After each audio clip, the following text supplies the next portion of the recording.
Butter বোনটা বানানোর জন্য প্রথমেই হচ্ছে এখানে একটা বাটিতে নিয়ে নিচ্ছি হাফ কাপ দুধ। দুধটা যাতে হালকা কুসুম গরম থাকে। দুধের সাথে 1 চামচ দিয়ে দিচ্ছি ইস্ট আর একটু নেড়েচেড়ে মিশিয়ে দিচ্ছি। তারপর এখানে 2 টেবিল চামচ দিয়ে দিচ্ছি চিনি, স্বাদ মতো কিছুটা লবণ দিয়ে দিচ্ছি আর এর সাথে একটা ডিম ভেঙে দিয়ে দিচ্ছি। 2 টেবিল চামচের মতো তেল দিয়ে দিচ্ছি।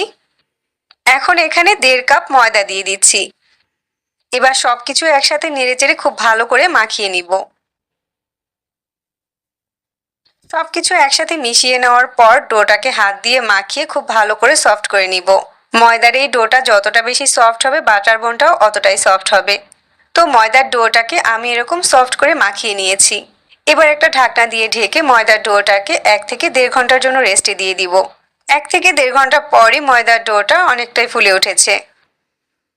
এখন ময়দার ডোটাকে বাটি থেকে তুলে নিচ্ছি আর আজকে যে কয়টা বাটার বোন বানাবো ওরকম করে ভাগ করে নিচ্ছি। বাটার বোনটা চাইলে বড় করেও বানাতে পারেন, আবার চাইলে ছোট করেও বানাতে পারেন। ওরকম করে ভাগ করে নেবেন। এখান থেকে পরিমাণ মতো ময়দার ডো নিয়ে হাত দিয়ে ঘুরিয়ে ঘুরিয়ে এরকম লম্বা করে নিচ্ছি। একটা দড়ির মতো করে লম্বা করে নিয়েছি আর এটাকে এরকম একটু চিকন করে লম্বা করে নিতে হবে, তাহলে বাটার বোনগুলো দেখতে অনেকটা সুন্দর লাগবে। এবার হচ্ছে আমরা বাটার বোনের শেপটা দিয়ে নিব।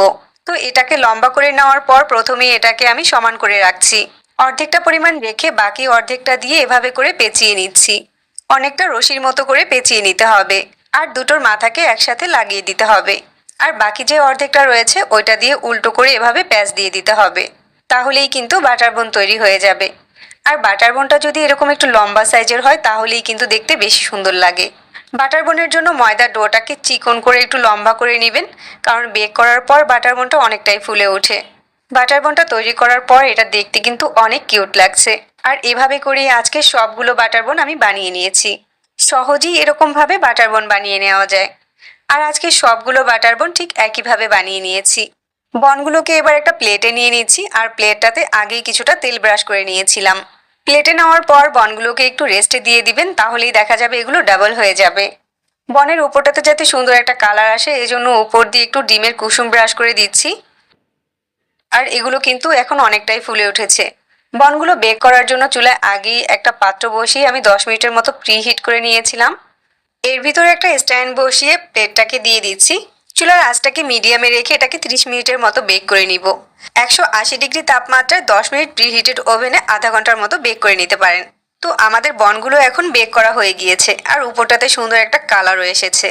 বনগুলো যাতে নরম তুলতুলে থাকে এজন্য উপর দিয়ে একটু বাটার লাগিয়ে দিচ্ছি। চাইলে এখানে তেলও ব্রাশ করে দিতে পারেন। বনগুলো ঠান্ডা হয়ে যাওয়ার পর প্লেট থেকে তুলে নিয়েছি। চাইলে এখন এই বনগুলো এভাবেও